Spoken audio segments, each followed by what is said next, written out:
gente está aqui celebrando, né, 9 dias depois, o Dia Mundial do Epidemiologista de Campo. Aí eu queria uma salva de palmas para nós, né, que somos epidemiologistas de campo com muito carinho, com muito amor mesmo. A gente não faz por amor, mas a gente faz com amor, né? Muitas vezes por amor mesmo, vai nos lugares onde muitas vezes não tem outro recurso que não nossas botas furadas.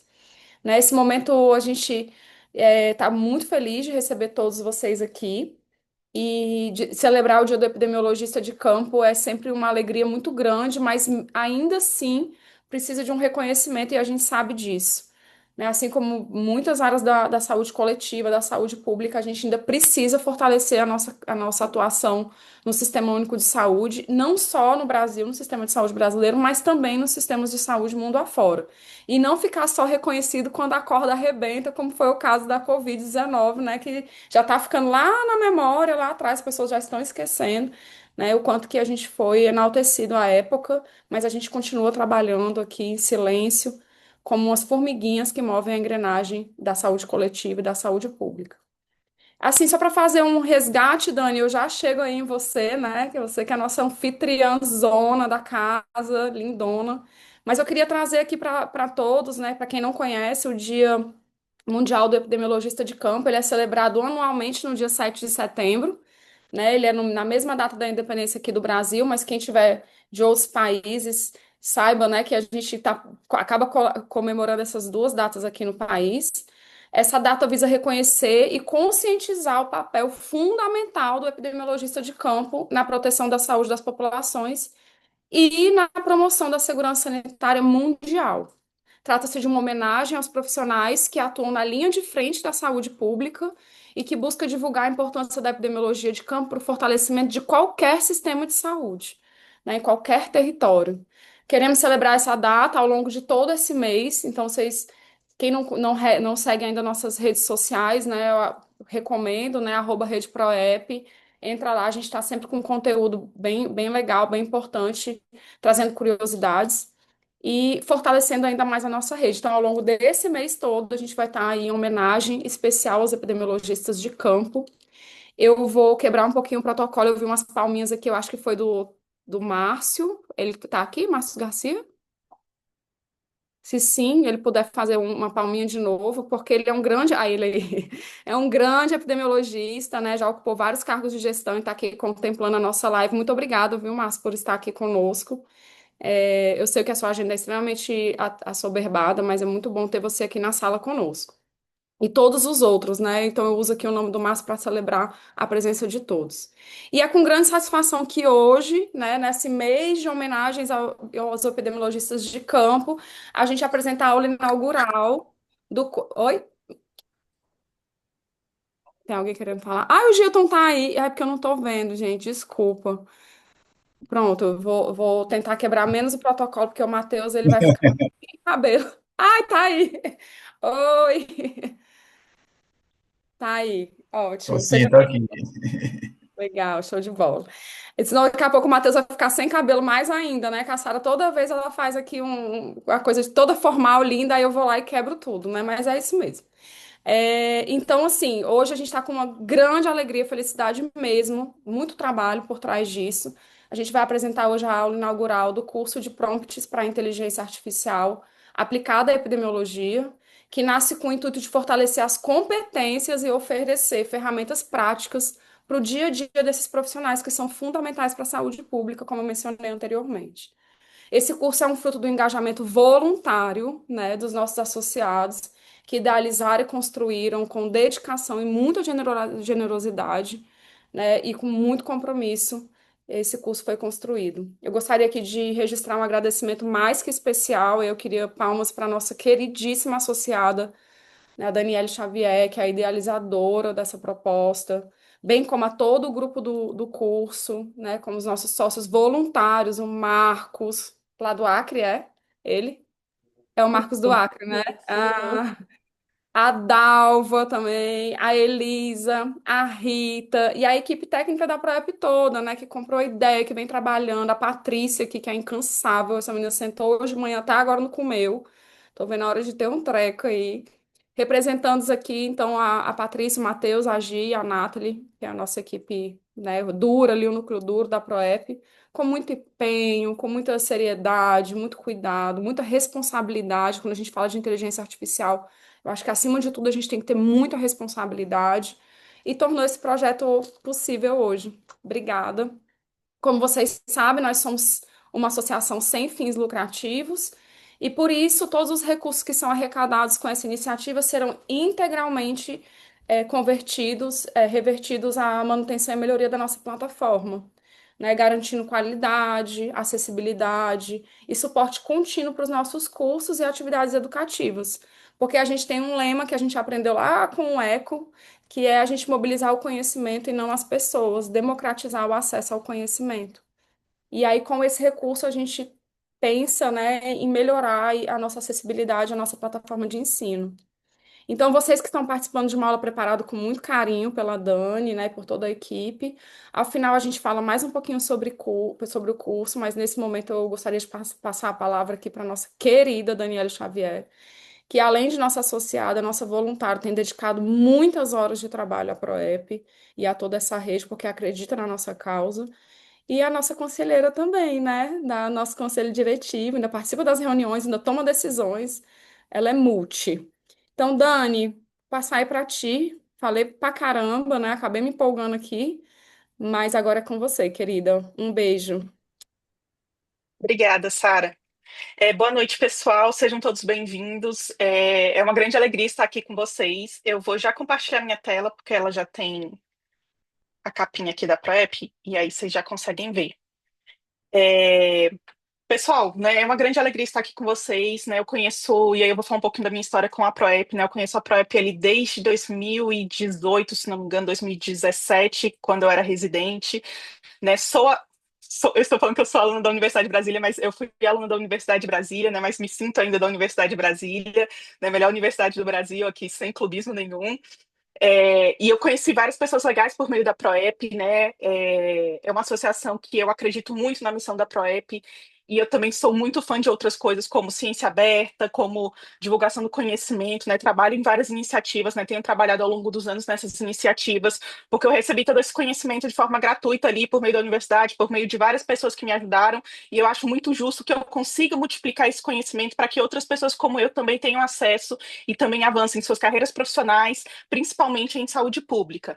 Então, né, só me apresentando, sou Daniela Xavier, eu sou epidemiologista, e aí eu não sou epidemiologista de campo, né, eu tenho até um professor da UNB que ele brinca que eu sou epidemiologista de banco, né, eu sempre trabalhei com análises estatísticas, né, desde a graduação, né, sempre trabalhei na vertente de vigilância em saúde e epidemiologia, mas sempre trabalhando na área de análise estatística, que é uma área um pouco mais confortável.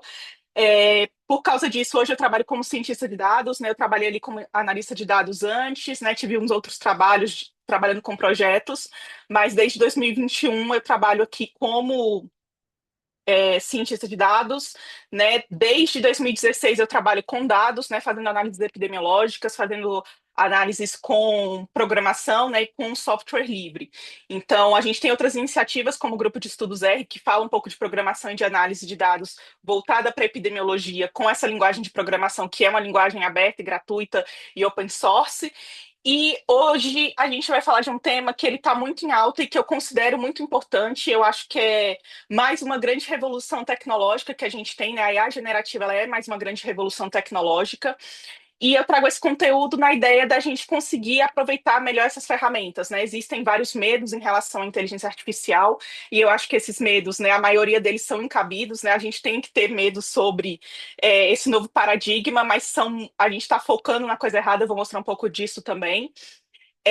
E a ideia é mostrar como a gente pode construir prompts, e eu vou explicar mais para frente também o que são os prompts, mas vamos entender agora como basicamente comandos para inteligência artificial.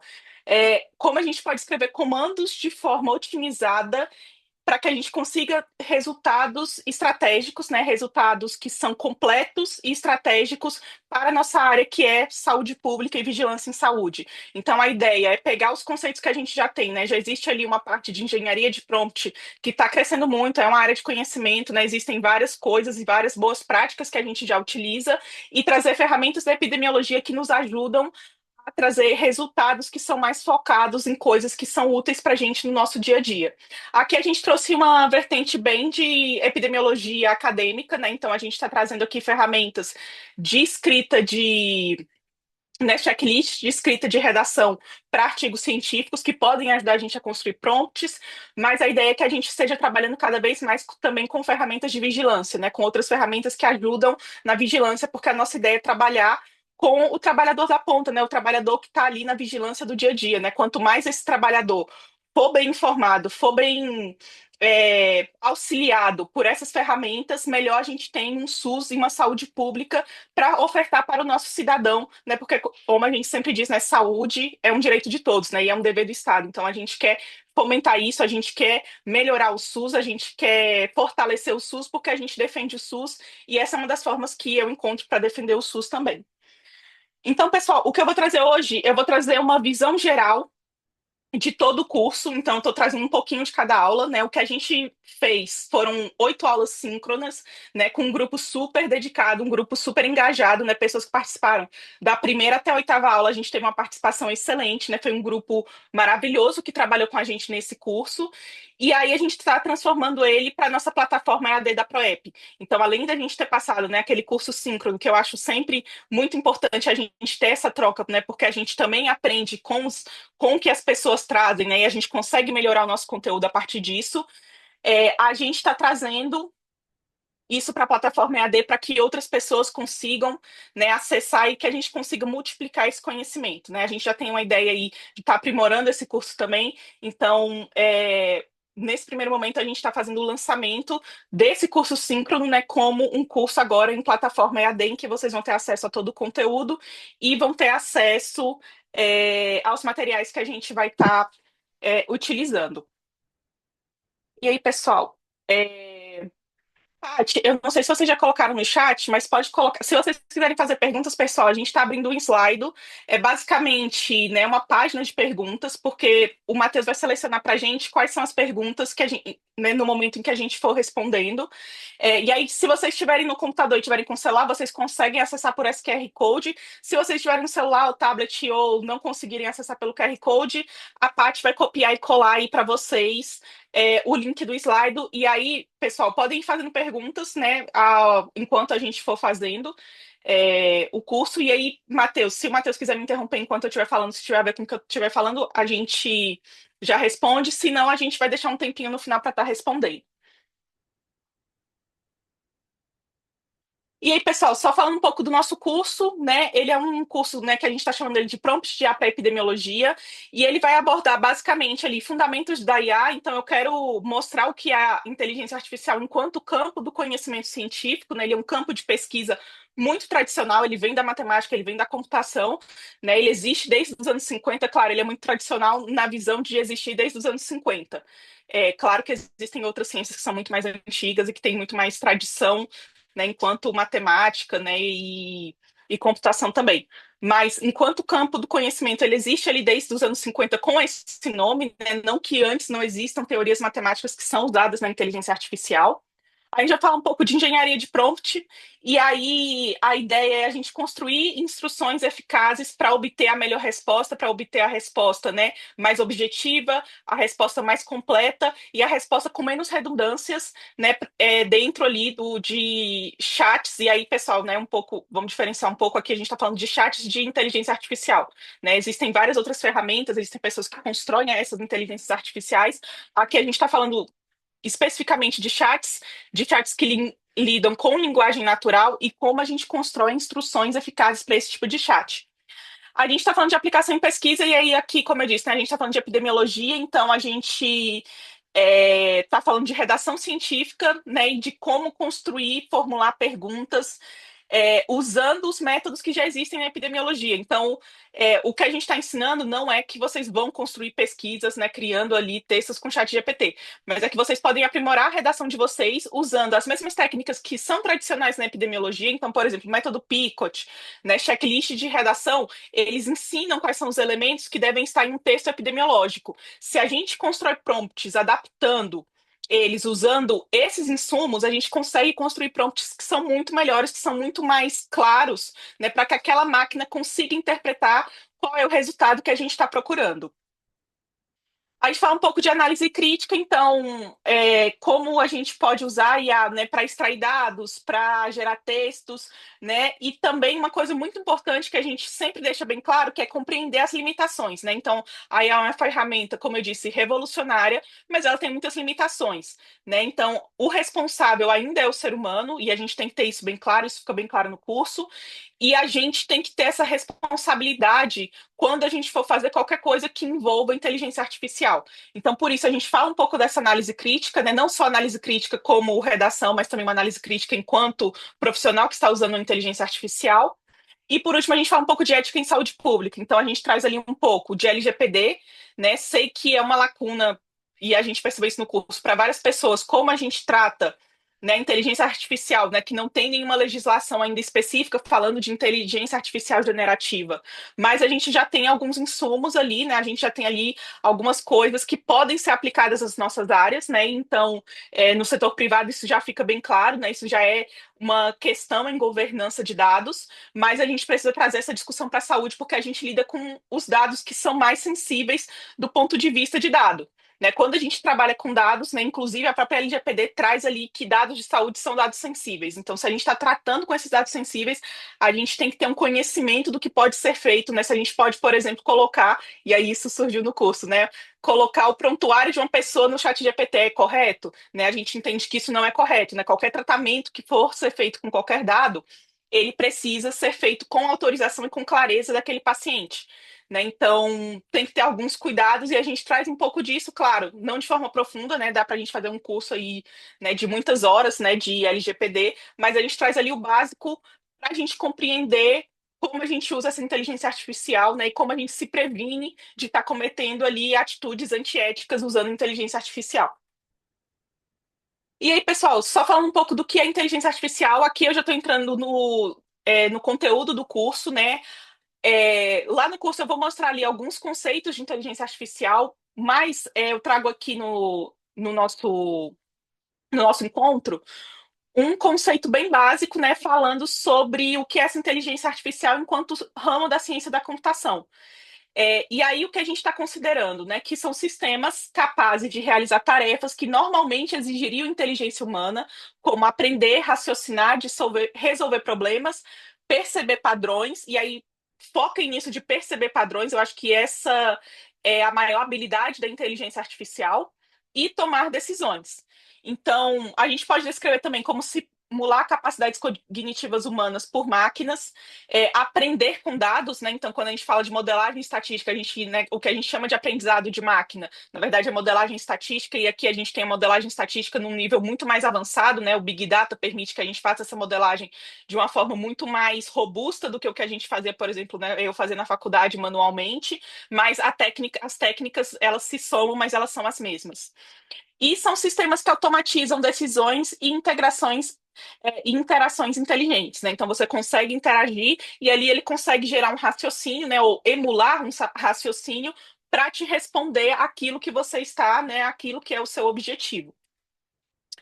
E aí, pessoal, aqui eu trago uma linha do tempo da IA, né? Como eu disse para vocês, a gente, enquanto campo do conhecimento, né, os primeiros artigos, os primeiros estudos, eles surgem ali na década de 50, né? A gente tem a conferência de Dartmouth em 1956, que é a primeira vez em que surge esse nome de inteligência artificial, e desde então a gente teve vários avanços que são super, super importantes para a inteligência artificial generativa que a gente tem hoje. E aí, o que eu destaco aqui, pessoal, são principalmente aqui o que a gente está falando de redes neurais, né? Hoje em dia, como eu disse, a gente consegue processar com muito mais capacidade, a gente tem muito mais capacidade computacional para estar processando coisas.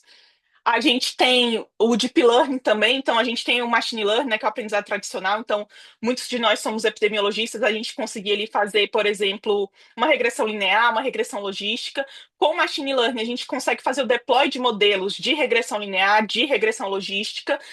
E com Deep Learning, a gente consegue ter múltiplas camadas, por exemplo, de análises, sejam elas lineares, não lineares, para estar chegando a um determinado resultado, né? Então a gente sai, né, desse padrão que a gente tem de sempre estar trabalhando com o teorema do limite central, embora ele ainda seja muito importante, inclusive na inteligência artificial hoje em dia, e começa a trabalhar ali com modelos mais complexos, com modelos que não são lineares, com modelos, né, que são múltiplos, que são multivariados, né? E isso, toda essa evolução faz com que a gente chegue aqui, né, nos anos aqui 2010 e os 2020 com o que a gente chama agora, né, de IA generativa, que é uma inteligência artificial que ela consegue perceber o padrão, ela consegue simular o padrão e ela consegue simular milhares de padrões. Então, antes, quando a gente fazia modelos estatísticos que a gente tentava uma generalização, às vezes a gente generalizava coisas que eram muito amplas. Agora eles estão generalizando as micro coisas, né? Então, quando a gente fala de uma palavra, né, eu estou generalizando ali, estou conseguindo criar um texto, isso significa que eu estou predizendo cada vez a próxima palavra, né? É uma predição, é uma generalização, mas ela acontece, né, em milhares de vezes, porque ele foi testado com milhares, ele foi treinado com milhares de dados para emular esse padrão. Né? Então, a ideia é a gente mostrar isso, que a inteligência artificial ela é um campo do conhecimento que combina ali matemática, estatística e computação, né? Que ele não é uma pessoa, ele não é uma máquina, né? Eu vou falar um pouco disso para frente também, mas que ele é um campo do conhecimento que é fantástico, né? Quando a gente estuda um pouco, e aí, pessoal, eu tenho o que eu conheço de inteligência artificial é muito limitado dentro do tamanho do universo que é a inteligência artificial. Mas o pouco que eu conheço, eu vejo o quanto é fantástico, né? O quanto a gente evoluiu enquanto humanidade para chegar no ponto que nós estamos hoje. E aí, pessoal, as principais áreas de estudo, como eu disse, né, aprendizado de máquina, machine learning, então a gente vai combinar ali computação, estatística para criar modelos que reproduzem padrões. Aí tem o deep learning, né, que a gente já vai aprofundando um pouco do que a gente tem ali no machine learning.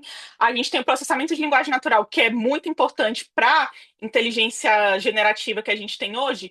Ela depende muito de todo o conhecimento que foi gerado aqui nesse campo de processamento de linguagem natural.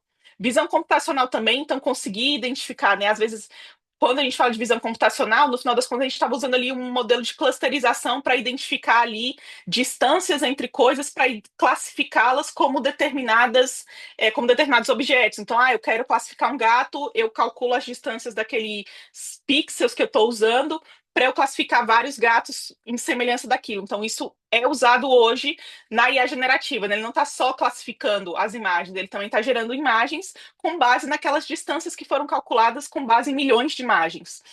A gente tem robótica e sistemas autônomos, a gente tem a generativa e multimodal que estão, né? Elas estão em ascensão e elas são, acho que, muito avançadas, né, em relação ao que a gente conhecia como inteligência artificial antes. E a gente também tem o campo da ética e segurança, que é muito importante, porque ele vai garantir, né, que a gente avalie riscos, vieses e responsabilidades para o uso seguro e justo da IA generativa.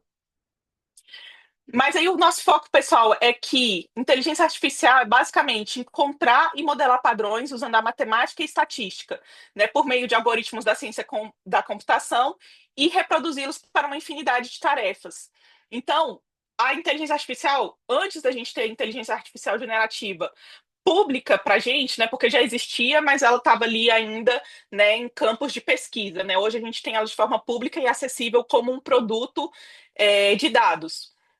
Mas antes a gente já tinha isso. Então, quando a gente recebia, por exemplo, quando a gente ia pagar e usava o cartão, ali tem uma inteligência artificial, né, uma inteligência artificial clássica, classificando se aquele seu pagamento de cartão ele é suspeito. Então, quando comigo já aconteceu, né? Eu tentar passar o cartão e aí ser bloqueado porque ele estava entendendo que eu estava comprando uma coisa que eu não comprava sempre. Então, a inteligência artificial ela já faz parte do nosso dia a dia, né? Então, quando a gente entra na Netflix e aí a Netflix, né, ou qualquer streaming, né, ele sugere pra gente vários vídeos, várias séries, filmes. Ele tá fazendo aquilo porque ele tá ou fornecendo com base no que você assistiu, ou ele tá considerando a sua idade, o seu sexo, as suas características para te sugerir um filme. Então aquilo gera uma inteligência artificial trabalhando, né? Aqui agora quando a gente está falando da IA generativa e multimodal, a gente está falando de criações que são mais avançadas e que emulam ali capacidades humanas, como escrever texto, como criar imagens, como criar desenhos,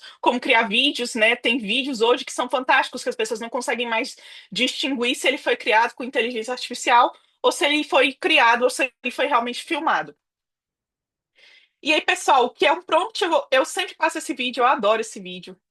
Eu passei ele também no curso e eu vou passar aqui de novo, porque ele é um videozinho curto e ele ilustra bem o problema que a gente está tentando resolver com o nosso curso. Vocês conseguem ouvir? Não, Dani, não tá Não. o áudio. Ah, calma aí, deixa eu. É porque eu não sei agora onde compartilha o áudio. Eu acho que eu vou ter que interromper o compartilhamento e compartilhar de novo. Calma aí. É, para você poder compartilhar a tela e áudio, né? Tá bem. Isso. Fiquei curiosa.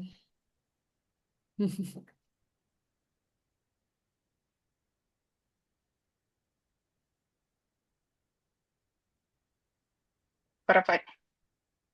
Vou voltar um pouco. Tiburón con zapatos. No, pero que tenga los zapatos puestos el tiburón.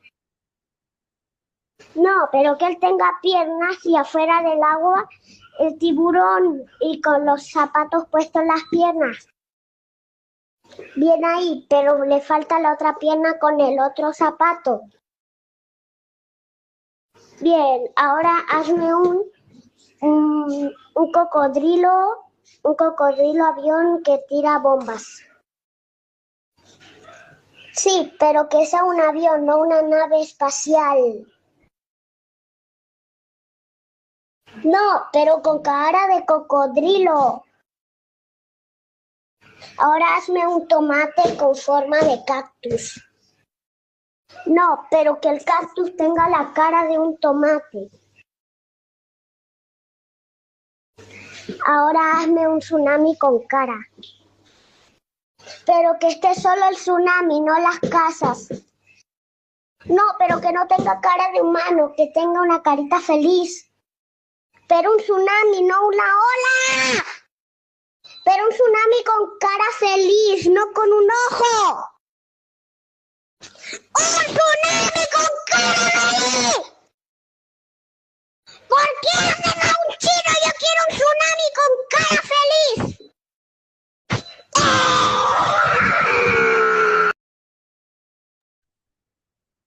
Pessoal, eu já usei esse vídeo acho que umas 5 vezes em lugares diferentes para ilustrar o que que é o prompt. E eu gosto muito dele porque se vocês já trabalharam ali com inteligência artificial, principalmente no trabalho, eu trabalho com programação e algumas coisas eu sempre buscava no Stack Overflow.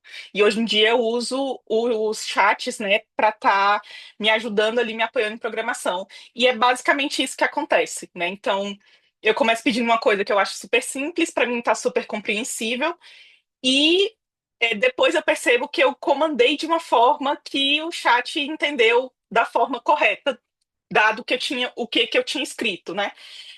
E aí isso ilustra bastante para que serve o nosso curso. Nosso curso, a ideia é a gente estar trabalhando ali em como a gente comanda de forma correta para que a IA generativa responda para a gente de forma correta, né? Então aqui percebam que tudo que ele pediu, o chat devolveu exatamente o que ele pediu, né? E aí ele ia corrigindo como se ele estivesse falando com a pessoa, né? E a primeira coisa que a gente tem que ter a noção é de que a gente não está falando com a pessoa. E aí isso é muito importante porque parte dos medos que a gente tem sobre inteligência artificial é pressupondo que ele quer ser uma pessoa igual a gente, e não que ele é um modelo matemático que reproduz padrões. Se ele reproduz padrões, ele vai entender o seu texto como padrão, ele vai codificar ele como um padrão, e ele vai te responder a partir daquele padrão que ele identificou. Então, por isso que é importante a gente ter elementos para construir ali comandos que ele compreenda de uma forma satisfatória.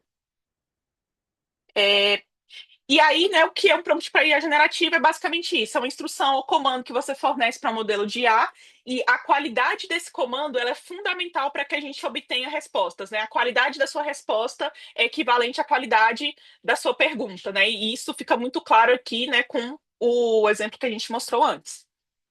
E aí, pessoal, a gente vai trazer ali no nosso curso elementos essenciais para que a gente construa um bom prompt. Então, do que a gente está falando, né? A gente fala ali de elementos como clareza, precisão e contexto, e aí a gente explica o que são esses contextos e como escrever usando esse tipo de coisa, né? Porque aí, é como eu disse, para mim, às vezes, a coisa está muito clara. Eu sou uma pessoa, se eu mandar minha mensagem para uma outra pessoa, ela vai entender com muita clareza, mesmo se eu escrever errado, né? E a maioria das pessoas escreve errado, infelizmente. Mas para IA generativa, a gente precisa escrever numa estrutura que fique claro o que a gente está pedindo, né? Então, ter clareza, né? Então, evitar aquelas ambiguidades com a linguagem, né? Precisão. Então, eu estou pedindo ali o tubarão com, com o tênis, eu preciso que mostrar que ele também tenha pernas, né? Porque senão é isso, ele vai me dar um tubarão, ele vai me dar um tênis. Né, o contexto, então, informar o cenário, informar o público-alvo, né, para a gente que trabalha ali com epidemiologia é muito importante, né, às vezes a gente está falando para um gestor, às vezes a gente está escrevendo para a população, às vezes a gente pode pegar um texto técnico nosso e trazer para a população usando uma IA generativa, e aí a gente tem alguns elementos que são complementares, então, como objetivo definido, nem todos os prompts precisam disso, mas se a gente tiver esses elementos, a gente consegue delimitar melhor qual vai ser a minha resposta. Né? Então, formato esperado. Então, eu quero que escreva um parágrafo, eu quero que escreva uma lista, eu quero que use linguagem simples, eu quero que use linguagem acadêmica, né? A gente pode formatar usando esses elementos. E destinatário, né? Então, se eu tenho um público, né? Se eu quero falar com um técnico, com um leigo ou com um gestor, eu posso estar adaptando a minha linguagem usando ali ferramentas de prompt que adequem o meu conteúdo. E aí eu mostro os tipos de prompt, pessoal. Aqui eu estou trazendo só a tabela mesmo, né? A gente trabalha ali com prompt simples, composto, encadeado, o que a gente chama de persona, o que a gente chama de estilo entrevista ou interativo, né? Que é isso, a IA vai fazendo e a gente vai respondendo como se fosse, né? Vai adaptando a cada vez que a gente recebe uma resposta. E a gente tem a árvore de pensamento também, né? Que a gente dá vários caminhos e ele nos dá várias opções a partir desses caminhos. Então, esses tipos de prompt, eles são os prompts básicos, né? É o que se usa aí mundialmente, né? Esse conteúdo a gente traz de um curso que ele é internacional ali da IBM.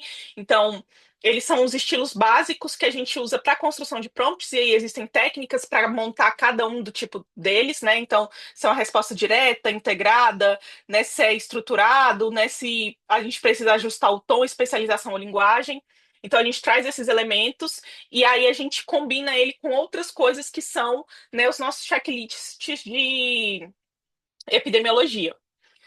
Então, né, falando do que a gente está combinando, então, dado que a gente já tem técnicas ali para trabalhar com prompts, a gente traz ali o método Picot, então a gente vai escrever uma pergunta, né, da mesma forma que a gente escreveria para fazer um prompt comum, mas a gente vai definir coisas que a gente usa na epidemiologia, como, por exemplo, população, intervenção, comparação, desfecho, e a gente traz exemplos de cenários em que a gente pode usar esse método, e tem também aplicando checklist de redação científica. E aí, pessoal, a gente traz aqui como um apoio para a redação, mas ele pode ser usado em outros contextos também.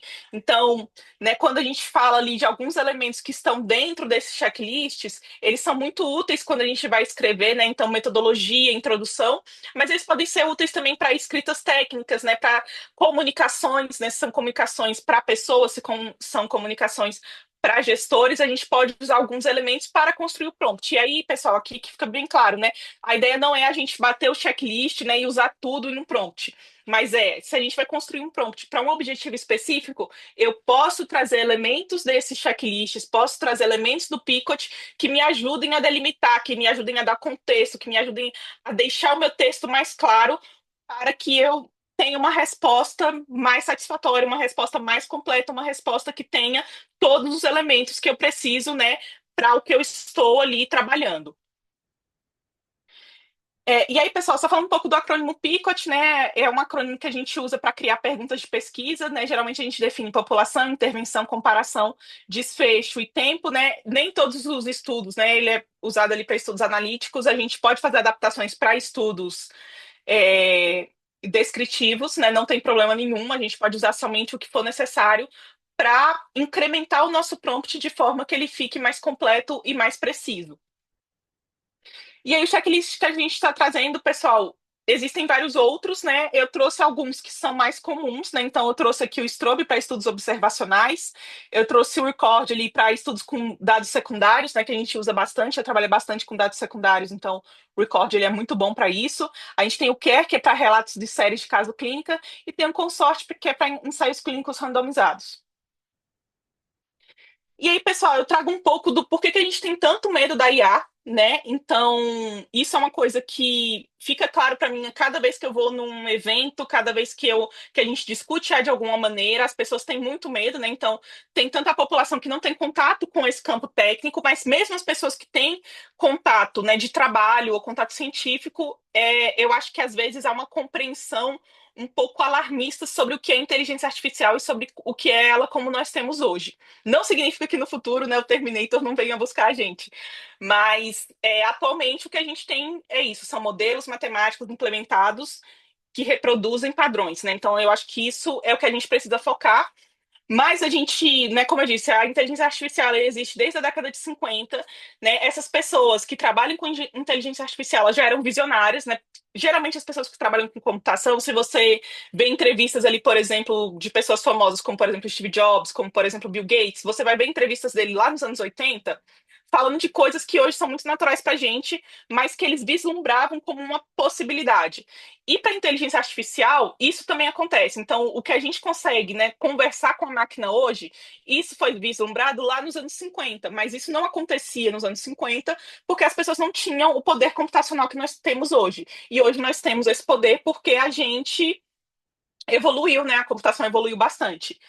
Mas, ao longo do tempo, né, a cultura pop, ela personificou a IA, né, e personificação enquanto figura de linguagem mesmo, né? Então, deram características humanas a uma coisa que não é humana, né? Então, muitas das coisas que a gente tem medo, né? Então, a gente tem medo que a IA tenha uma consciência, que essa consciência seja maligna, né? E que ela queira nos prejudicar de alguma maneira.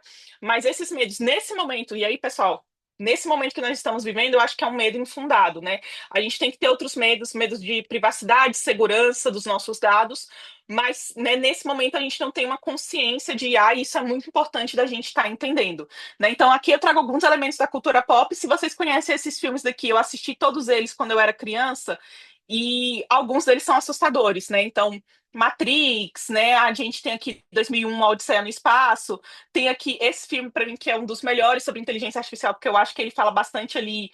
Ele é o que está mais próximo quando a gente fala de treinamento de machine learning, né? Que são os pequenos guerreiros. A gente tem o Exterminador do Futuro. Então, são coisas que trazem a inteligência artificial, né? Muitas pessoas, né, tinham ali um convívio com inteligência artificial enquanto campo do conhecimento, mas né, a cultura pop, a ficção científica, popularizou a inteligência artificial como algo negativo, o que gera um medo até hoje.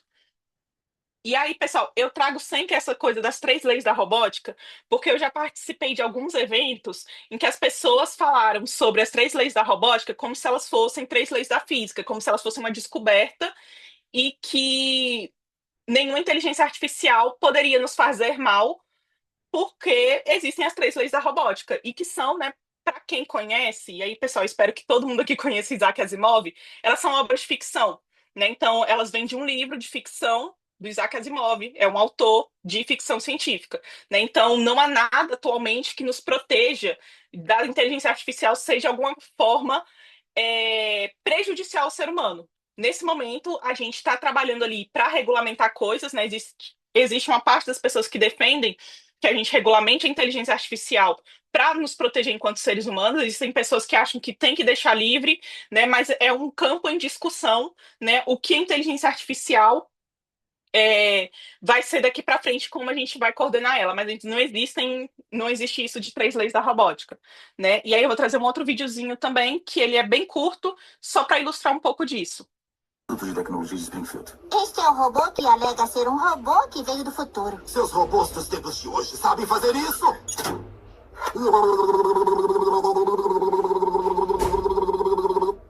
Ah, não, eles não sabem. Não sei por que eles fariam isso, é complicado. Mas por que você está aqui? Qual é a sua missão, por assim dizer? Sabe que eu não me lembro?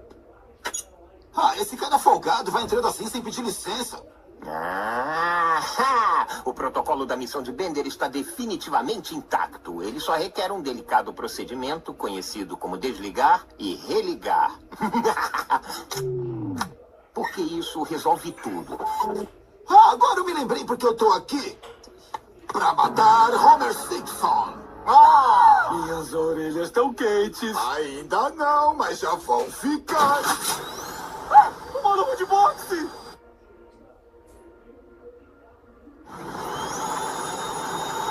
jogamos boliche juntos. Eu não posso fazer isso. O que te impediu, Bender? As 3 leis robóticas de Asimov? Acha que os robôs ligam porque um escritor de ficção científica pensa? Eu matei Isaac Asimov quando estava vindo pra cá. Bom, matei alguns. Então, pessoal, só recapitulando aqui, né? Não sei se vocês conhecem Futurama. Futurama é uma série também do mesmo criador ali dos Simpsons, só que elas passam no ano 3000 e no caso aqui esse robô que aparece no, né, ele volta no tempo do ano 3000 e ele vai para o ano em que os Simpsons estão, né? E aí ele fala isso, assim, vocês acham que algum robô liga para as 3 leis da robótica? E é basicamente isso, pessoal. OpenAI, Google, né, qualquer Big Tech que trabalha com inteligência artificial hoje em dia não está ligando para leis da robótica porque elas são obras de ficção. Mas a gente precisa ter consciência de que a gente precisa de códigos de ética, a gente precisa de leis claras e a gente precisa de uma regulação para garantir o uso responsável da IA. Ela pode ser usada para muitas coisas positivas, mas ela pode também ser usada para coisas negativas.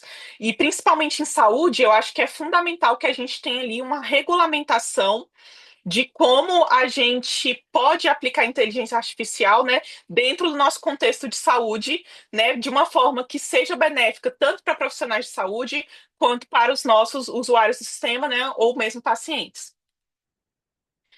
E aí, pessoal, a gente fala no curso um pouco de alguns riscos reais, né? Então, esquecendo um pouco ali da ficção científica, esquecendo um pouco ali dos robôs do futuro, a gente tem algumas situações que podem acontecer com o uso de inteligência artificial na saúde. Então, a gente pode ter vieses, né? Então, ele reproduz padrões. Se existe um padrão enviesado ali de preconceito com alguma coisa, a IA pode reproduzir e isso precisa ser tratado ali por quem programa essa inteligência artificial. A gente tem o perigo de alucinações e desinformação. Então, se antes, né? Então a gente ficava preocupado ali com pessoas mandando ali fake news sobre vacina no WhatsApp, é, né, a tia do Zap mandando as fake news. Hoje a gente pode potencializar essa desinformação com pessoas mal intencionadas, né? Então, existe o caso de pessoas mal intencionadas que usam ali inteligência artificial para criar várias mensagens como se fossem pessoas e disparar isso para milhares de pessoas, esse é um ponto. Mas também existe, né, aquela desinformação que não é planejada, né? Então, e que são as que no final das contas vão acontecer mais, né? Então, eu perguntei uma coisa para a inteligência artificial, ela me respondeu errado e eu acreditei que aquilo era uma verdade. Então, a gente tem que ter muito cuidado com isso, né? Quando a gente for usar a inteligência artificial, a gente tem que saber que aquilo dali não é uma validação científica, não tem análise da qualidade ali da minha evidência, não é uma síntese de evidência propriamente dita, e que ela precisa ser avaliada e ter fontes confiáveis, né? Então, entendam que a inteligência artificial ela é um gerador de texto, né? Ela é um emulador de texto, ela emula textos humanos. Mas o que ela está combinando ali são milhares de parâmetros estatísticos para construir um texto com sintaxe humana. Ele não está, né, validando aquela informação, verificando se aquela informação é correta. E aí, a última coisa é a falta de transparência e responsabilidade. Claro, existem vários outros elementos, né? A gente traz aqui alguns que são mais alarmantes e que são riscos reais que a gente tem que já se preocupar quando a gente fala de políticas de saúde, quando a gente fala de saúde pública.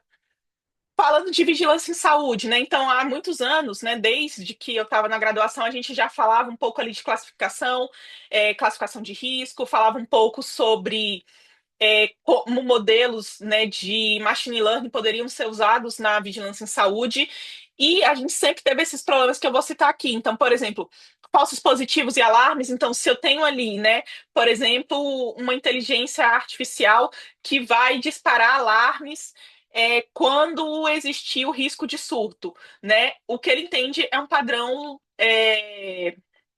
estatístico. Se aquele padrão estatístico for mudado por outra coisa que não exatamente um surto, a gente pode ter um falso alarme, a gente pode ter um falso positivo. Né? Se a gente tem dados completos e enviesados, isso vai avaliar, ele vai avaliar não, ele vai impactar na qualidade dos nossos resultados, né? E a gente tem ali hoje o problema de violações de privacidade. Então, muitas pessoas às vezes estão usando coisas que são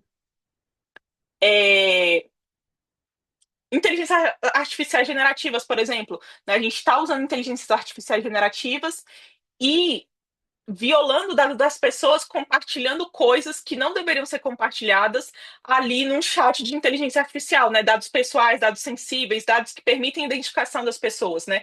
E aí a gente fala de LGPD, né? Se a gente não explica para a pessoa, se a pessoa não está ciente, né, a gente está violando ali a LGPD, porque mesmo que a gente tenha autorização, né, enquanto profissionais de saúde, para tratar o dado que é o meu dado de atendimento, a gente tem que dar clareza para as pessoas do que a gente vai fazer com aquele dado, né? Mesmo que eu não precise dar um termo de privacidade, porque eu sou um profissional de saúde e a LGPD ela permite isso, ela permite que a gente trate os dados, tem que ficar claro para o meu paciente, para o meu usuário, se aquele dado é por onde ele está passando, né? Se eu vou passar ele por uma inteligência artificial, isso tem que ficar claro. Isso não fica claro, a gente está violando ali o direito daquele paciente, né? Se o paciente não quer autorizar, não quer o dado dele no inteligência artificial e eu sequer perguntei, eu estou sendo antiético ali no meu atendimento e isso, né, daqui para frente vai ser um problema para profissionais de saúde. Em alguns países isso já está sendo um problema, né? Aqui no Brasil a gente ainda está vendo mais como meme, né? As pessoas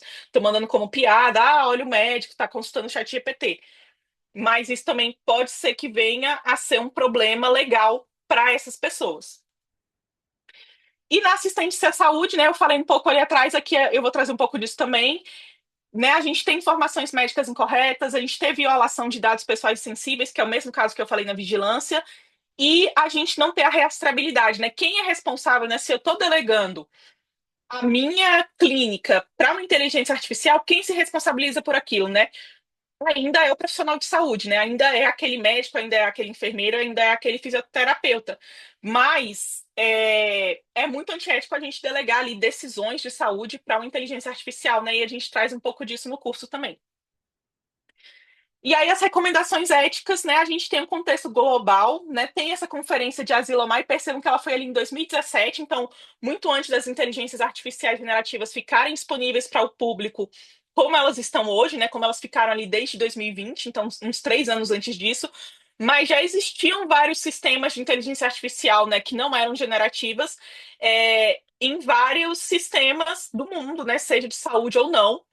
E o que a gente, né, aqui eu estou trazendo um resumo, né, a gente detalha um pouco melhor ali no curso, mas o que são as coisas mais importantes quando a gente fala de recomendações éticas?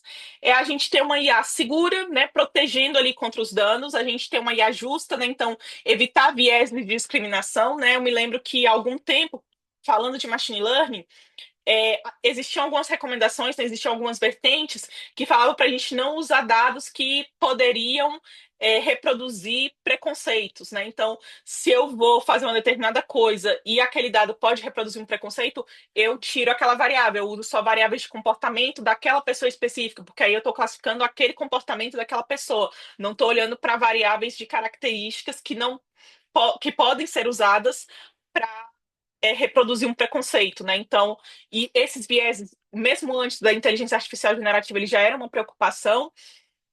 E a responsabilidade, né? Quem é responsável, né? Tem que ter transparência e controle humano para as decisões que são apoiadas ali por inteligência artificial. Tem alguns princípios ali da pesquisa de Asilomar, né? Princípios de pesquisa na conferência de Asilomar, que eu mostrei anteriormente, que são princípios que a gente já vê eles principalmente aqui, né? A gente tem comitês de ética, né? A gente fala sobre ética em saúde, então quando a gente fala de beneficência, é uma coisa que a gente já conhece, né? Que a gente deve criar sistemas que beneficiam a sociedade, né? Então, o nosso benefício, mesmo que existam riscos, mesmo que existam problemas, o nosso benefício precisa ser maior do que o nosso risco, né? Precisa ter colaboração, então várias pessoas precisam ter acesso àquilo, tem que ser uma coisa aberta, né? Hoje, como tem muitos softwares que são proprietários, a gente não tem tanta essa abertura, mas o conhecimento matemático, né, estatístico e computacional, ele existe, ele é aberto, né? Pesquisadores podem acessar esse conhecimento, claro, né? Existem coisas ali que ainda não são abertas, mas de uma forma geral, a ideia é que a gente consiga que pesquisadores e formuladores de políticas tenham ali, colaborem, né, para uma tecnologia que é tão impactante ali na sociedade. Cultura da transparência tem a ver com isso também, então, né, confiança e cooperação, onde a pesquisa e os resultados precisam ser transparentes, e segurança, então garantir que todos os dados que estão sendo compartilhados ali, eles não são dados que vão ser de outra forma divulgados, né? Principalmente dados pessoais e dados sensíveis. A gente tem princípios de ética também, segurança e controle, né? Transparência e verificabilidade. Então, a gente precisa conseguir verificar, precisa ser passível de verificação, né, o funcionamento dessas inteligências artificiais. E aí, pessoal, né, existem algumas, como eu disse, que são proprietárias, eles não divulgam e não permitem a verificação externa, né? O que é um ponto de preocupação, mas que, né, os governos, né, as autoridades precisam ter um olhar sobre como isso vai funcionar também. Tem que ter alinhamento com valores humanos, tem que ter controle sobre os dados, distribuição de benefícios e evitar a corrida armamentista, que é exatamente o que a gente vê hoje em dia, né? Então, a gente tem empresas e países desenvolvendo IA como se fosse uma corrida, né? Então, um dia um manda uma carta falando para a gente parar e rever, o outro dia essa pessoa está ali sendo acionista de outra empresa de inteligência artificial. Então, existem vários interesses, né, nessa nova tecnologia e o que é importante para a gente, né? Existem várias coisas que não estão na nossa governabilidade, né? Principalmente quando a gente fala ali de grandes empresas. Mas o que está na nossa governabilidade é a gente entender como a gente usa essas ferramentas no nosso dia a dia de uma forma ética para trabalhar com quem nós estamos trabalhando, né? Nós estamos no SUS, nós trabalhamos com pessoas e a gente tem que ter respeito por essas pessoas ao trabalhar com o dado delas usando inteligência artificial. Aqui eles trouxeram alguns pontos que eram problemas de longo prazo e ponto-chave, né? Que é isso que a gente falou um pouco ali sobre o que a gente tem de riscos existenciais, né? Então, a IA ela tem um grande potencial para transformações sociais. Acredito que todos vocês, né, transformaram a forma como vocês trabalham no dia a dia a partir da IA. Pelo menos eu transformei, né? Eu já trabalhava com inteligência artificial clássica, agora eu trabalho com inteligência artificial generativa, né? Então, as formas de trabalho, a minha forma de trabalho foi completamente impactada e de uma forma muito boa, porque eu gosto muito dessa área, então essa mudança para mim foi positiva, mas para outras áreas ela vai impactar de várias outras formas que podem ser positivas ou não, né? A gente tem que pensar no benefício para a humanidade, então, né, o que vale a pena eu desenvolver uma coisa que não vai beneficiar a humanidade? Tem muitas pessoas que consideram que sim, inclusive várias coisas foram desenvolvidas ao longo da história que não beneficiaram a humanidade, mas que foram muito boas para quem desenvolveu aquilo, né? Então, é um dilema ético, né, que a gente, né, uma parte das pessoas vai considerar que é positivo, outra parte que vai considerar negativo. Eu acredito, né, eu particularmente acredito que a inteligência artificial ela tem um potencial enorme para nos ajudar em várias coisas. Então, acho que ela pode representar um benefício, mas a gente precisa ter atenção, né? A gente não pode ser nem muito deslumbrado, né? Eu acho que existe um grupo muito entusiasmado com inteligência artificial, achando que ela vai resolver todos os nossos problemas. Eu não acho que é o caso.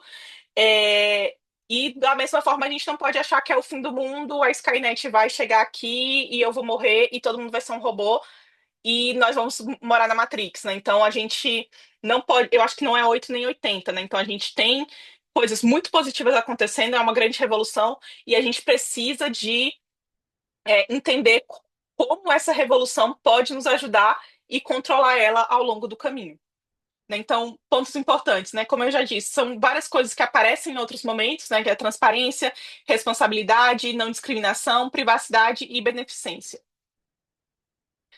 E aí, pessoal, a gente traz aqui a LGPD. A gente tem uma aula específica sobre a LGPD, né? Nessa aula a gente fala um pouco de LGPD e ética.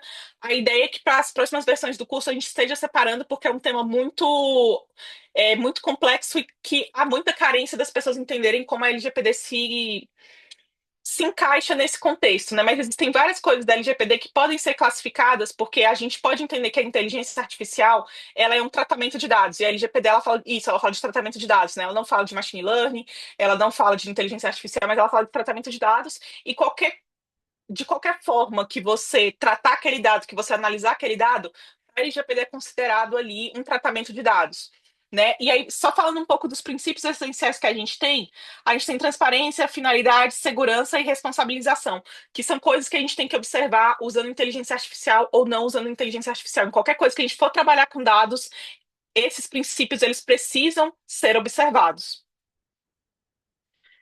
E aí, falando um pouco ali de dados sensíveis e saúde, né? Eu falei um pouco atrás, né? Que como profissionais de saúde, a gente pode tratar os dados de pessoas sem consentimento explícito, o que faz todo sentido, né? Imagina uma pessoa, né? O SAMU vai buscar uma pessoa que sofreu um acidente, a pessoa está inconsciente, mas aí o SAMU não pode buscar os dados dela para saber o tipo sanguíneo, para saber se ela tem alguma doença, alguma comorbidade, porque aquele dado é protegido. Isso não faz sentido nenhum.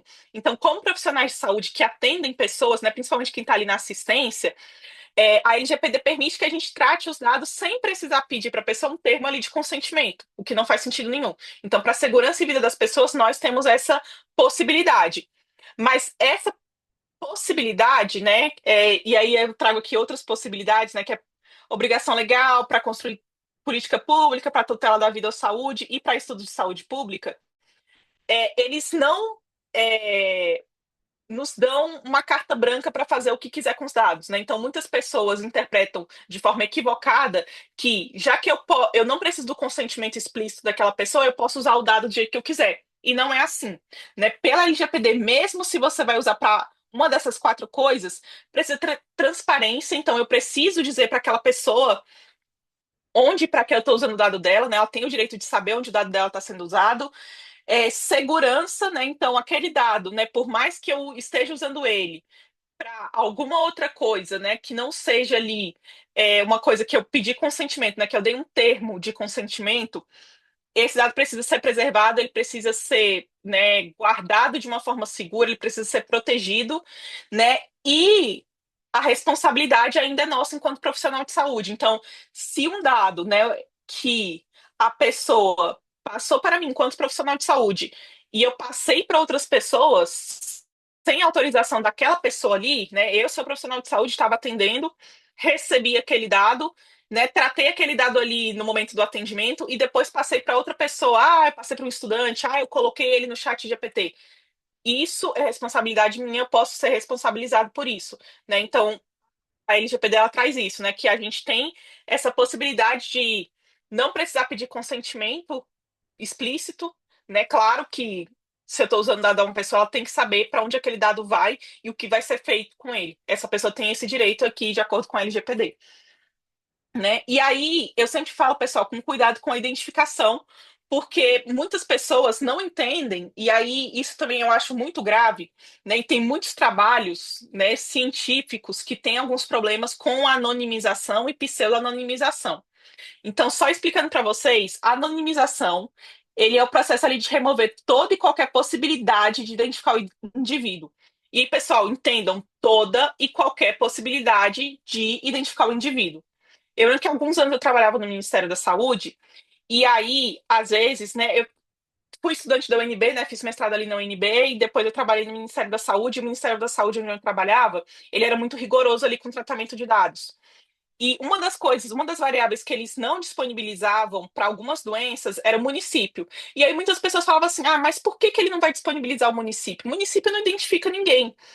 E, pessoal, o município identifica as pessoas, dependendo ali do agravo que você tem, das suas características.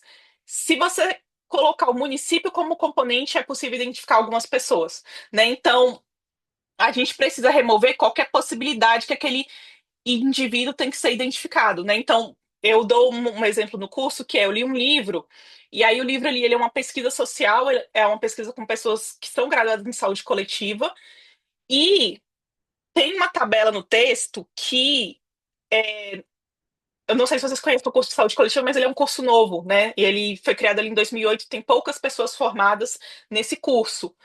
Tinha uma tabela, né? E aí, na parte de metodologia, a pessoa diz que fez uma anonimização. Quando eu chego ali nos resultados, tem uma tabela ali mostrando onde a pessoa trabalhava, na cidade, estado, né? Qual era o setor dela no órgão em que ela trabalhava, e só por aquilo eu consegui identificar as pessoas, né? Eu li uma fala, né, que era uma fala de uma pessoa, e falou assim: eu acho que quem disse isso foi fulano, porque eu conheço essa pessoa. E quando você olha na tabela, você consegue identificar a pessoa. Então ela tirou o nome, trocou o nome, escreveu parágrafos e parágrafos dizendo como ela ia trocar o nome e no final não anonimizou. Então a gente tem que ter a consciência de que anonimizar a pessoa não é só tirar o nome. A gente precisa remover toda e qualquer possibilidade de identificar o indivíduo. Pseudo-anonimização, a gente também não permite que o indivíduo seja identificado, mas é um tratamento que permite que a gente mantenha separadamente informações adicionais que permitam a gente identificar aquele indivíduo depois. Então, no que vai para o meu estudo, por exemplo, eu posso colocar ali os dados agregados, posso colocar todos os meus resultados, né? Mas eu não posso ter nada que permita identificar aquele indivíduo, né? No meu banco de dados, quando eu for tratar ele, por exemplo, eu posso usar um identificador, né? Eu uso um ID, tiro todas as informações que permitem identificar ele, e aí, se depois eu precisar reidentificar, eu uso esse ID para ligar os dados que são identificados. Mas, de qualquer forma, nas duas situações, eu não posso de forma alguma, quem lê, né, quem tem acesso àquele dado pode ter acesso à identificação, a saber quem é aquela pessoa, né? Então, só remover o nome não garante o anonimato. Às vezes a gente combina várias variáveis, né, como doença, município, profissão, e elas permitem a identificação da pessoa, e isso pode levar a penalidade de acordo ali com a LGPD. E aí, pessoal, eu vou trazer aqui o último vídeo, né? A gente já está quase finalizando. É um vídeo que mostra um pouco disso, né? Eu não sei se vocês conhecem esse caso, mas aqui tem duas alunas de medicina. Elas foram na internet falar de um caso específico, mas e aí o que elas alegam é que elas anonimizaram, né? Só que ali tinha o nome do hospital, o local onde elas estavam e a doença da pessoa era suficiente para identificar quem era. Só existia uma pessoa com essas características naquele local e ela foi identificada a partir desse vídeo. Então, é um alerta para a gente, né, algo que a gente precisa de ter muito cuidado, né, quando a gente for tratar com dados de saúde. Vou passar o vídeo bem rapidinho para a gente já finalizar essa parte aqui de Outro caso absurdo que, mais uma vez, chega das redes sociais. Duas alunas de medicina divulgaram um vídeo zombando de uma paciente de 26 anos que passou por 3 transplantes de coração e 1 de rim. Ela morreu 9 dias depois da publicação. Essa menina tá achando que tem 7 vidas, não sei. De jaleco e dentro de uma sala do Instituto do Coração em São Paulo, as estudantes de medicina comentam e zombam de uma paciente que estava internada no INCOR. Ela tinha passado pelo 3º transplante de coração e 1 de rim. O vídeo foi publicado numa rede social. A segunda vez ela transplantou, aí ela não tomou os remédios que ela precisava tomar. O corpo meio que rejeitou e teve que transplantar de novo por um erro dela. Gabriele Farias de Souza é estudante de medicina da Universidade Anhembi Morumbi, em São Paulo. Thaís Caldeira Soares estuda medicina na Faculdade de Saúde e Ecologia Humana, em Vespasiano, Minas Gerais. As duas participavam de um curso de extensão da USP, Universidade de São Paulo, no INCOR, e ficaram sabendo do caso da paciente durante as aulas. Vitória Chaves da Silva, a paciente citada pelas estudantes, morreu 9 dias depois da publicação, por complicações do transplante. A família de Vitória só ficou sabendo do vídeo, publicado em fevereiro, na semana passada, e abriu um boletim de ocorrência contra as alunas. A polícia trata o caso como injúria. Os familiares querem que as alunas façam uma retratação pública e negam que Vitória não tenha tomado as medicações após os transplantes. Eu quero justiça. Eu não quero o nome da minha filha difamado por aí. A história dela contada errada. A Faculdade de Medicina da USP diz que repudia com veemência qualquer forma de desrespeito aos pacientes. As universidades, a Anhembi Morumbi e a Faculdade de Saúde e Ecologia Humana de Vespasiano disseram que lamentam o ocorrido e que o caso será apurado para tomarem as medidas cabíveis. Me parece que as pessoas passaram um pouco dos limites na busca por alguns likes a mais. E isso, a curto, médio e longo prazo, pode ser um grande problema, tanto para a pessoa que ultrapassa os limites na busca por like, quanto da própria sociedade. O Conselho Federal de Medicina diz que é preocupante a falta de senso crítico nas publicações das redes sociais e que é necessário que o estudante de medicina comece a entender desde cedo que o elemento mais importante na relação da medicina com a sociedade é a capacidade do médico em manter sigilo sobre a relação com os pacientes. Pessoal, então aqui, só trazendo esse ponto de anonimização, então o que eu quero ilustrar é que anonimizar, né, a gente consegue identificar pessoas mesmo sem dizer o nome, né, isso é fundamental. O segundo ponto é que o sigilo entre ali, o profissional de saúde e o paciente, ele deve ser resguardado. O que a gente mostra ali é que várias ferramentas que a gente tem, né, gratuitas ali de inteligência artificial, elas podem usar, né, gratuitas e pagas também. Elas podem usar os nossos dados, né, os dados que a gente está fornecendo, né, e por padrão é isso que acontece. Se você quiser proibir isso, você tem que ir lá e colocar uma opção para que ele não use os seus dados para treinamento, mas a princípio você está compartilhando tudo que você está colocando ali como base para tratamento e para treinamento de dados daquela ferramenta, né? Então, isso não é permitido, né? Então, a gente não sabe para onde vai esse dado no final das contas. E aí, se você não sabe para onde vai esse dado, é melhor que você não utilize a ferramenta para isso, né? Não coloque dados de paciente, né? Não coloque dados de prontuário, é um dado sensível. Dado de ficha de notificação é um dado sensível. Né? E aí a gente tem outras coisas, como por exemplo ali risco de vazamento, e aí eu não estou dizendo vazamento ali da empresa, da Big Tech, né? Porque eles têm protocolos de segurança que são muito grandes, mas de vazamento seu mesmo, né? O maior risco que a gente tem hoje em dia em cibersegurança não é o risco de um hackeamento, né? Hoje em dia, para a pessoa ser hacker, para ela conseguir ali violar a segurança de principalmente grandes empresas, é muito difícil. Mas para você deixar seu computador aberto, seu filho olhar, seu marido olhar, né, seu colega de trabalho olhar, é muito fácil, acontece rotineiramente, né? Então, isso é um risco de vazamento também, né? Violação de privacidade, né? Copiar e colar dados sensíveis como prontuário e resultado de exames é uma violação grave da LGPD, né? Mesmo que aquela pessoa tenha, né, mesmo que você possa tratar os dados daquela pessoa, não há nada que permita você tratar os dados, né? Você colocar os dados, tratar eles usando inteligência artificial. Então, se não existe essa autorização, o ideal é que você não use, né? O correto é que você não faça isso. E a falta de base legal, né? Embora a gente não tenha ali coisas específicas para inteligência artificial, a gente tem violações sobre dados, né? E aqui eu estou falando de violar dados sensíveis e dados pessoais. Então, a gente precisa considerar essa política de privacidade da ferramenta, né, que foi o que eu falei, né? A ferramenta às vezes pode estar usando o nosso dado para treinar os modelos deles, e a responsabilidade ela vai ser da instituição e dos agentes de tratamento, né? Pela LGPD, se acontecer alguma coisa com esse dado que você colocou ali no chat de inteligência artificial, o responsável é você e a instituição para a qual você trabalha.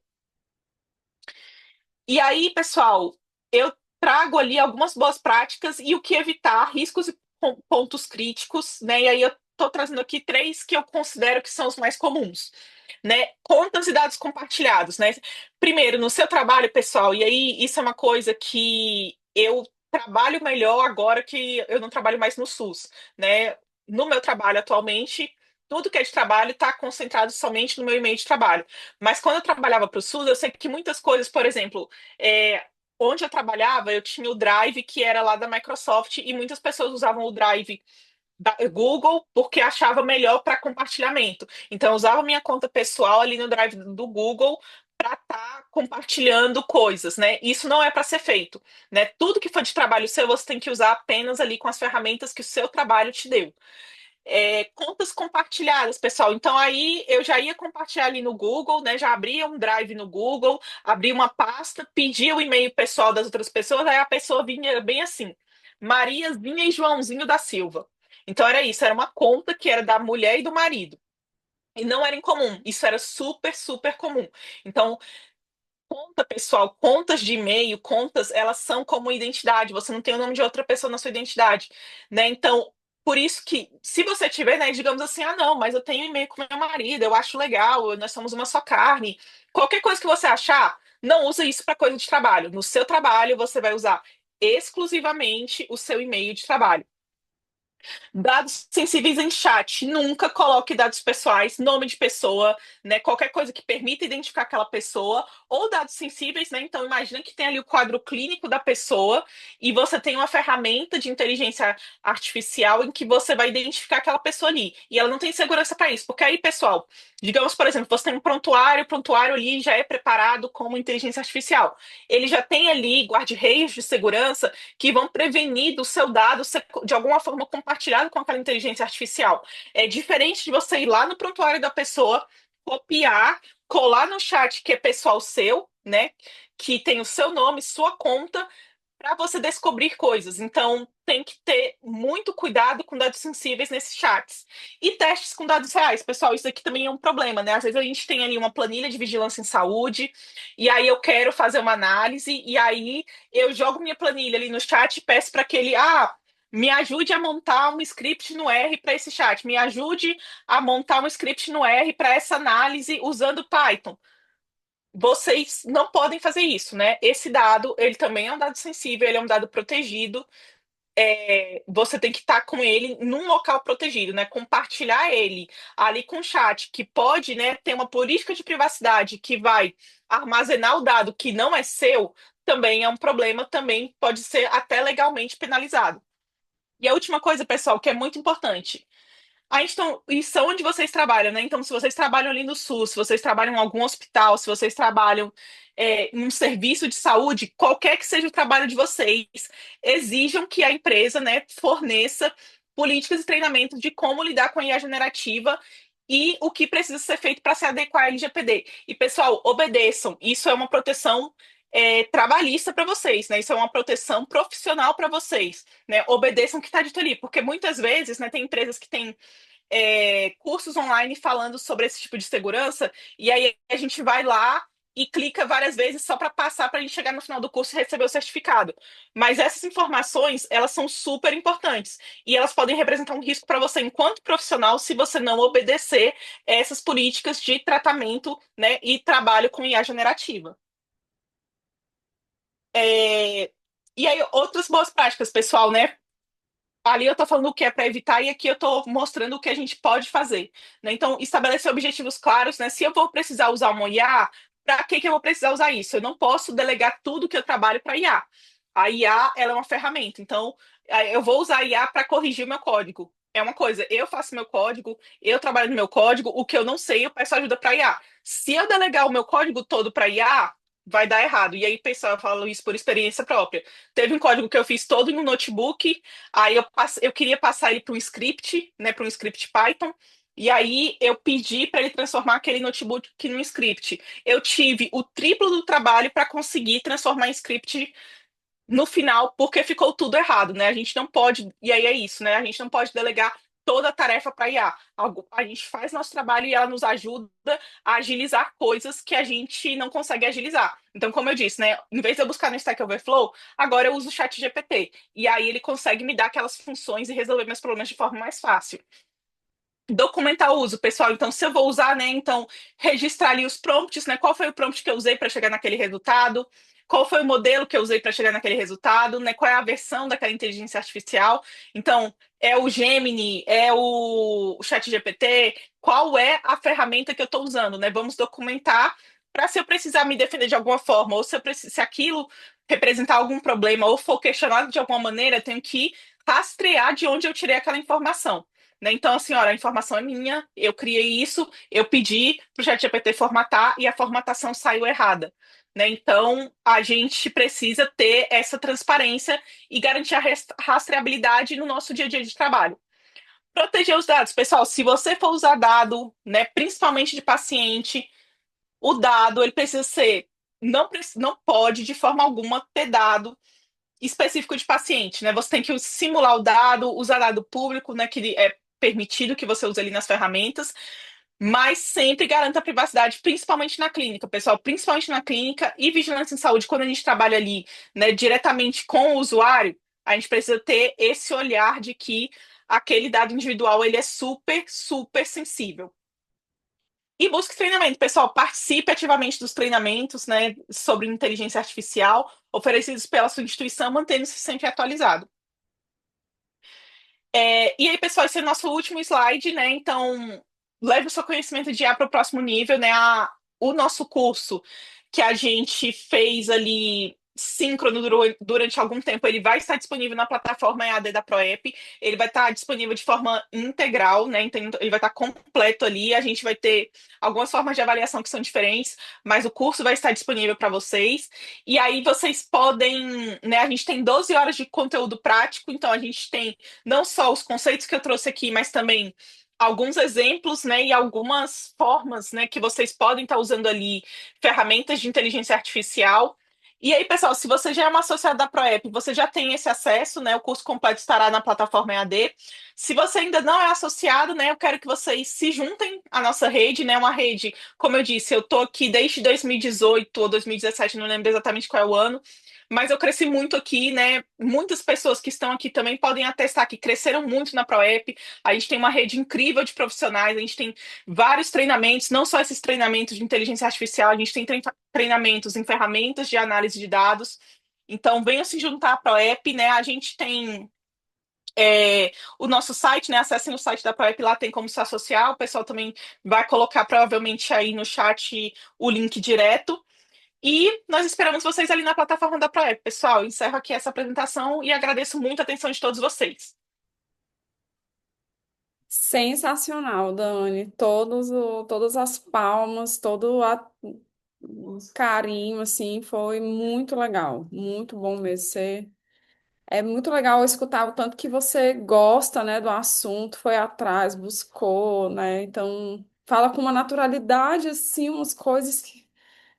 E eu me senti muito igual aquele garotinho lá naquele... Eu e a Patrícia fazendo as coisas, hein, Paty? O garotinho lá no chat GPT com um tubarão de tênis, oh meu Deus, tipo a gente, assim.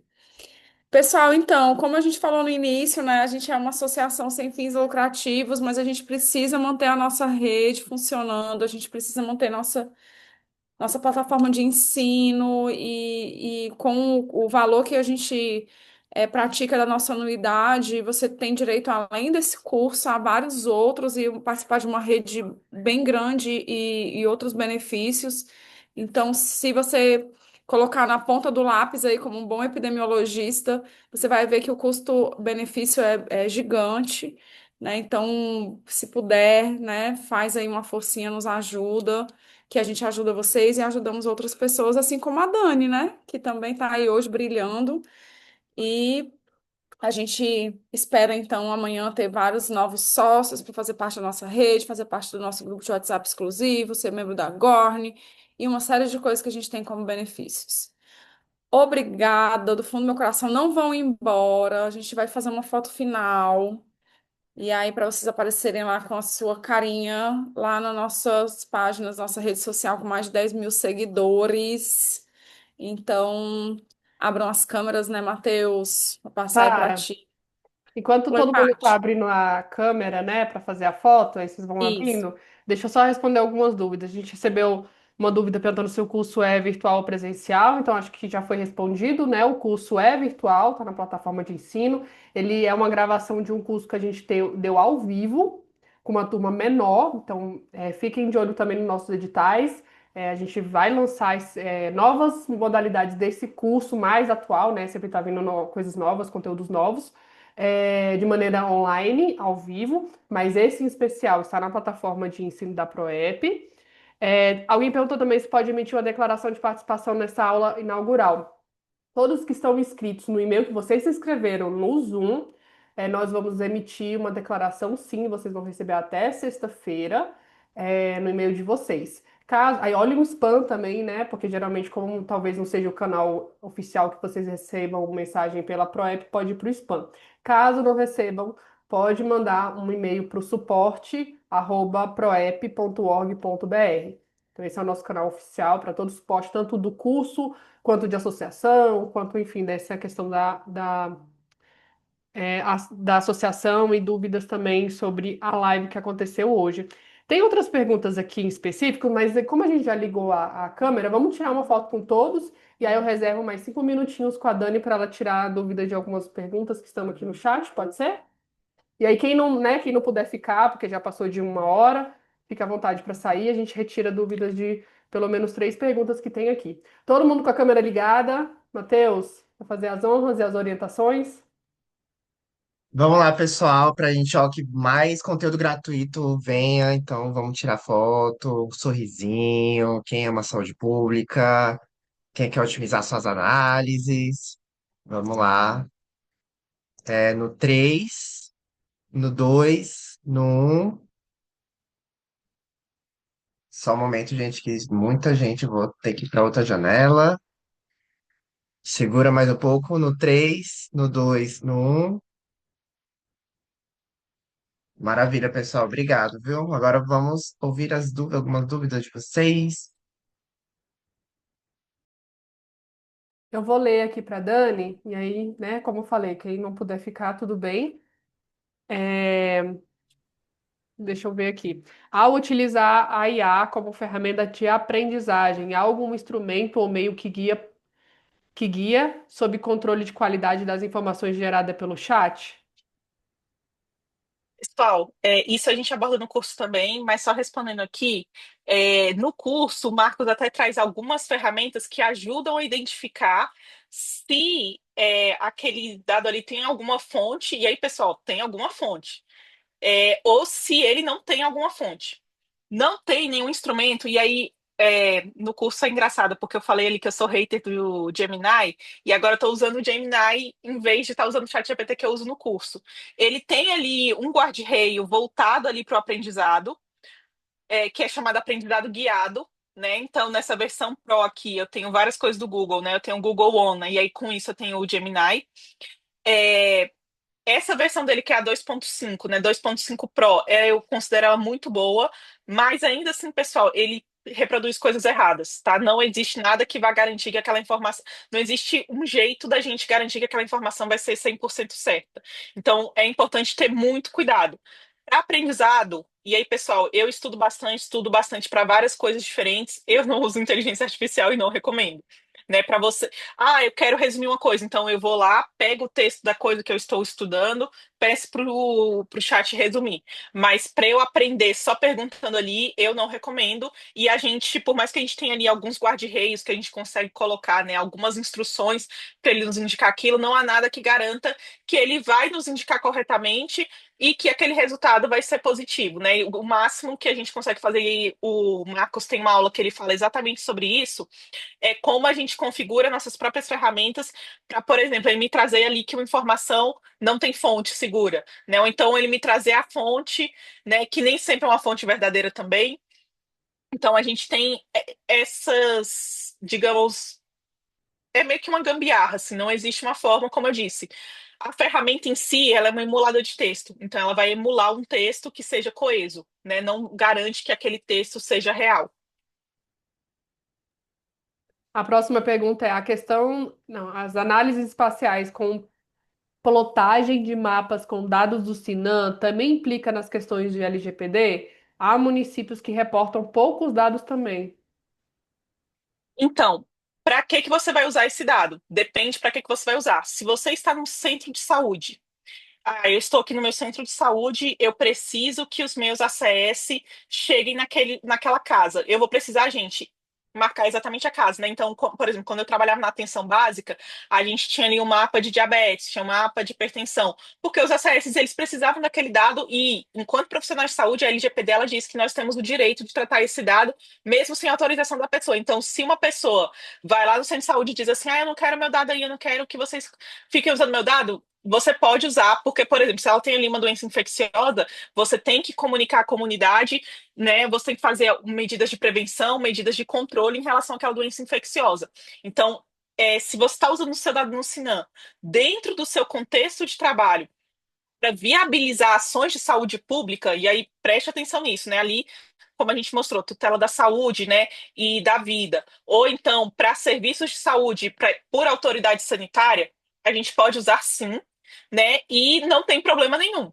Mesmo que eu tenha ali municípios que tem só uma pessoa, né, eu sou do estado, por exemplo, né, eu tenho ali municípios que só tem uma pessoa e com aquela doença, né, a gente tem como saber quem é aquela pessoa porque a gente trabalha no serviço de saúde, então isso não é nenhum problema, não se preocupem com esse tratamento. É diferente, por exemplo, de eu pegar, baixar, por exemplo, uma doença super sensível que é HIV/AIDS. Aí eu faço um mapa e eu divulgo ele lá no meu LinkedIn, mostrando um município que só tem um caso de HIV/AIDS e que aí aquela pessoa naquele município ela não revela para as pessoas por causa do estigma e do preconceito, mas as pessoas suspeitam por causa das características, e aí você vai no LinkedIn, um conhecido dela vê e meio que confirma e espalha aquela informação, ou então até espalha informação de forma equivocada, pensando que é uma outra pessoa. E isso é um problema. Né? A gente não pode fazer esse tipo de coisa. Então, eu vou publicar um dado, eu tenho aqui meu dado do Sinan, e o dado não público, né? Porque se você está usando dado público do Sinan, então não tem problema nenhum também. Né? Você pode publicar no LinkedIn, você pode criar um artigo com aquele dado público do Sinan, né? Falando ali de município. Claro que você ali eles vão ter, quando esse dado é público, eles omitem outras informações que não permitem identificar a pessoa. Né? Agora é diferente, assim, eu trabalho na Secretaria de Saúde, tenho acesso a um banco de dados que não está público, eu crio uma análise com uma doença sensível, só tem uma pessoa naquele município, eu publico de forma ou na internet ou numa revista científica. Né? Então tem que saber qual é a situação que você está utilizando. Se é para sua situação de trabalho e para viabilizar ações de saúde pública, não tem problema nenhum. E só para fechar, a última pergunta, e tem dicas de quais os melhores IAs? Pessoal, eu não considero que exista uma IA melhor do que a outra, né? O que eu percebi é que elas estão evoluindo, como eu disse, né? É uma corrida armamentista. Quando eu fiz o curso, e aí lá no curso eu identifico o chat GPT, porque eu acho que ele, para coisas generalistas, ele é muito bom, né? Ele performa muito bem. Agora eu tenho o Gemini, que está performando melhor do que o chat GPT que eu usava ali, que era a versão 5. Então, assim, é uma evolução constante. Mas, como eu disse, não acho que uma seja, né, necessariamente melhor do que a outra, né? Depende do momento e da performance que ele está tendo naquele momento, todas elas estão evoluindo. Então, depende da tarefa que você quer fazer. Né? Então, tem tarefas, por exemplo, para dev, tem ali o Black Box que trabalha muito bem ali com desenvolvimento. Né? Para a gente, tem até uma IA do SUS ali, que ela, se não me engano, ela usa ali o GPT-4 e ela tem prompts mais voltados para a saúde pública. Né? Ela é usada ali com RAG de documentos que são documentos de saúde pública. Então, ela pode ser mais confiável quando a gente busca alguma coisa relacionada ao SUS, porque ela está consultando somente uma base de dados do SUS. Então, depende da coisa que você vai fazer. Falando de coisas generalistas, atualmente eu estou usando o Gemini, porque eu estou achando que ele performa melhor do que o GPT-5, que era o que eu estava usando antes dele. Mas eu uso para ele para várias coisas, não somente para programação, né, principalmente, mas para várias outras coisas que não somente vigilância em saúde e epidemiologia. Bom, é isso. Acho que podemos encerrar agora. Queria agradecer a presença de todos, também, Dani, pela aula que você apresentou aqui hoje. Pessoal, a gente botou aqui no chat o link para acesso ao nosso portal. Então, lá vocês podem fazer o cadastro de vocês como alunos. Matheus vai mostrar um pouquinho do curso? Pronto, aí vocês já podem ver o caminho. Vai, Matheus. Pessoal, preparado especialmente para vocês aqui o curso completo, com avisos, com ementa, preparado especialmente para vocês que se interessam no assunto. Aqui estão as aulas completas, né, que a gente teve, né, no mês passado, com o curso síncrono, todo detalhado, com alguns exemplos práticos também, com os desafios também. A professora Dani traz alguns exemplos que foram utilizados na aula para vocês se inspirarem, vocês verem boas práticas, o que deu certo, o que não deu errado nos prompts também, para vocês aplicarem no dia a dia de vocês também. E claro, como todo mundo gosta de um certificado, também temos certificado de 12 horas para você colocar no seu currículo e comprovar sua expertise também no assunto. Então, para quem é associado ao ProEP, amanhã, a partir de meio-dia, vai estar disponível para vocês. E se você não é associado, você está perdendo também uma janela de oportunidades na saúde pública. Não só cursos, mas também conexão com profissionais do Brasil e do mundo, conexão com oportunidades profissionais também no Brasil e no mundo. Então, vem ser ProEP.